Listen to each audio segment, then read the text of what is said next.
one of the best tools we have is Roth conversions. Do we want to talk a little bit about Roth conversions and what that means and Yeah, why I think it's one of the Roth best tools? conversions are the real workhorse in helping Americans shield their retirement savings against the impact of higher taxes.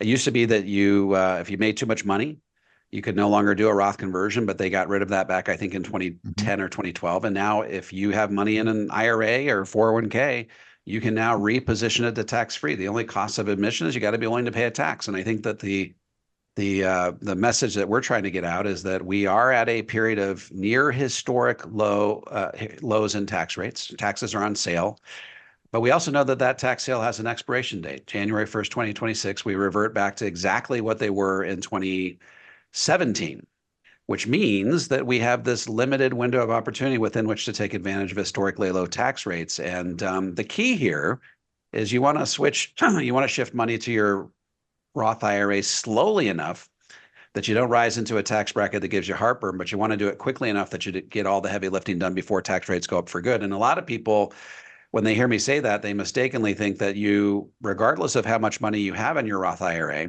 that you should, or your traditional IRA or 401k, that you should shift all of that money to tax free before 2026, because after all, 2026 is when tax rates go up. And you and I have talked about this in the past. Mhm. I think it's a mistake for example, in the spirit of trying to get all the heavy lifting done before 2026, to bump up into some of those higher tax brackets to be able to get your Roth conversion executed. For example, I'm a big fan of the 24% tax bracket. The 24% tax bracket goes all the way up to about $383,000. That is a huge sweet spot in the Trump tax cuts, and that goes away come 2026. However, that 24% tax bracket will become 28, and 28 is still lower than 32, which is what a lot of people are bumping up into between now and 2026 in an effort to get all their Roth converting done. So what I say is, look, convert to the top of the 24. Even if your conversion plan takes you beyond 2026 and you have to stretch that conversion past 2026, uh, 28% is still better than 32. So don't make the mistake of, in your zeal to get all of your Roth converting done before 2026, to bump up into the 32, 35, or 37 in the meantime. I see a lot of people who are so anxious, so overzealous about executing their Roth conversion before that little tiny increase in taxes come 2026, that they spend a lot of money on taxes that they wouldn't otherwise have to spend. I think that the real deadline for completing your Roth conversion is much closer to 2030 or 2031. That's when a lot of the experts, including David Walker, have predicted that tax rates have to go up, because if they don't go up in 2030, 2031, then every year beyond that, the fix on the back end becomes more draconian, more severe.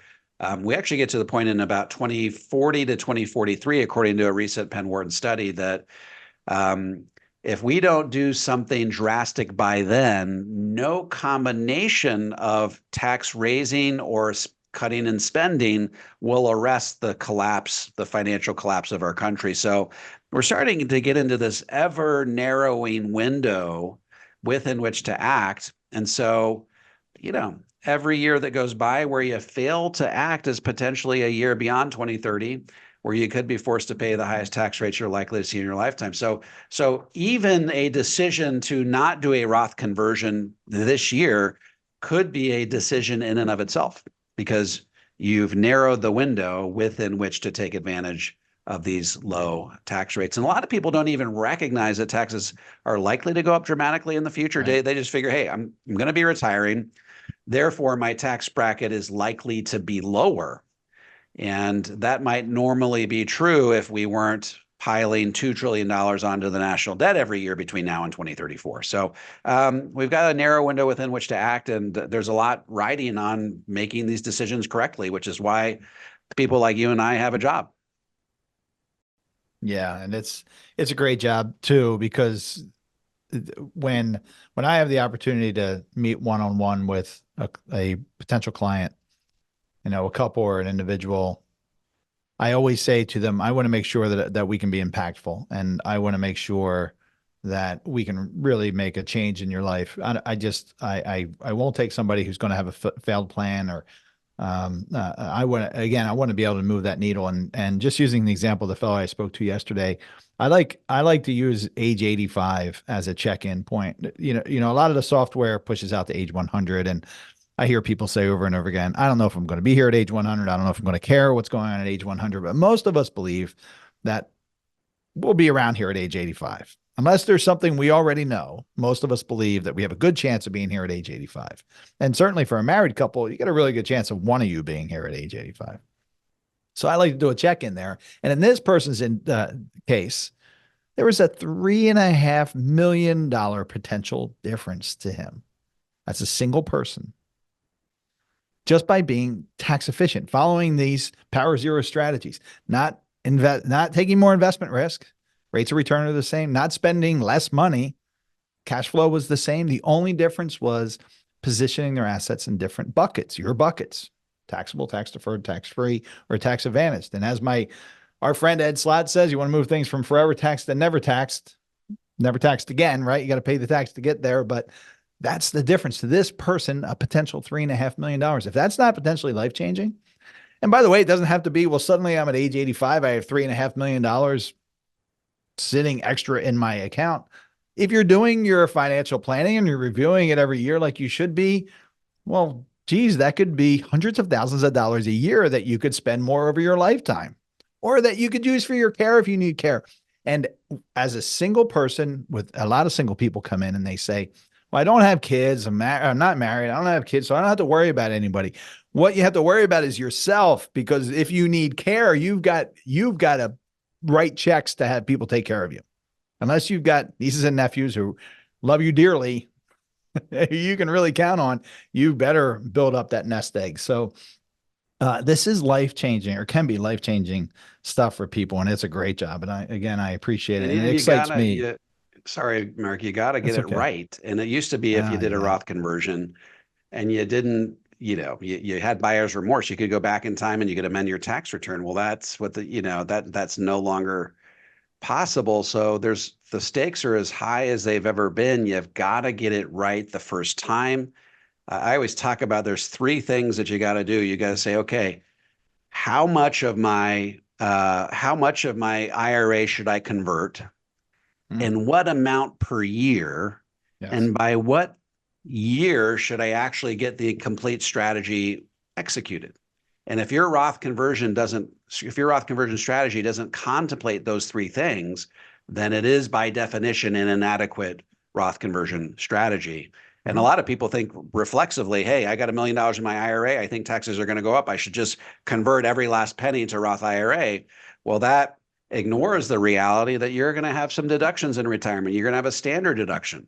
That's right. Come 2026, you're going to have a standard deduction and a personal exemption, which means that you can receive, if your IRA is small enough, you can receive your RMDs 100% tax free. But if you convert everything reflexively to the Roth IRA because you think taxes are going to go up, then guess what? You'll have paid a lot of taxes along the way that you didn't really need to pay, and you're going to have a standard deduction that's sitting there idle in retirement. And you're going to be saying, man, I wish I hadn't converted so much, because now I've got no income coming from any source that I can use to be, to be offset by my standard deduction. So there's a lot at stake. There's a lot of moving parts, and if you're a neophyte and you just fell off the turnip truck, this is not something you want to attempt to do on your own.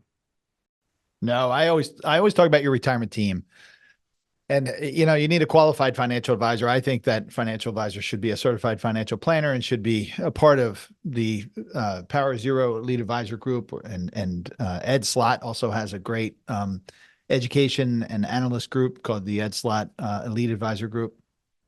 So, but you want someone who's focused on these strategies and drawing down those assets in the right order.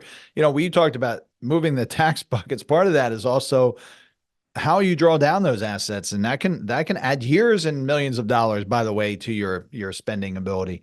So it's all vitally important. On that team, you also want a good tax preparer, and I think that tax preparer should be a CPA for the education and proficiency and the reasons I think your advisor should be a CFP, and you want a good attorney on that team as well, and you want all those people working for you. So I just ended, this morning, I did the third in a series of retirement preparation webinars. So, I do these weekly webinars. We switch it to Wednesday mornings now.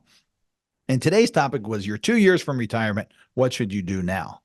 And it's really sharpening and zeroing in on things. And if you're already doing Roth conversion strategies, then these are the things you should be continuing to work on. If you're not, you better get on it, right? And that was the conversation, because the door closes. I can't remember the term you said, but I always think of a slamming door, right? Because that door slams 12/31, and really before that door slams. And you can't retroactive, folks who are listening, if you don't know this, you can contribute to your Roth IRA potentially up to your tax filing deadline. But once that year is over, no more Roth conversions for that year. That tax year has left us, never to come back again. And that's a huge missed opportunity. Folks, my upcoming book, The Guru Gap, How America's Financial Gurus Are Leading You Astray and How to Get Back on Track, is now available for pre-order on Amazon. Take the opportunity to order your copy today. Also, in the next 10 years, I'm looking to put 1 million Americans on the road to the 0% tax bracket. If you would like some help implementing a balanced, comprehensive approach to tax-free retirement that shields you from the impact of higher taxes down the road, head on over to davidmcknight.com and click on the Connect with an Advisor button. I'm happy to refer you to an advisor in the Power Zero network that has been trained, vetted, and qualified personally by me. If you're a financial professional and want to learn how to become a certified Power Zero advisor, head over to powerzero.com and opt into my free video series. And if you have any comments or questions, feel free to drop them into the comment section below. I'll respond to every single one of them personally. And don't forget to click like, subscribe, and the bell so you never miss a video. This is David McKnight. I look forward to seeing you on the next video.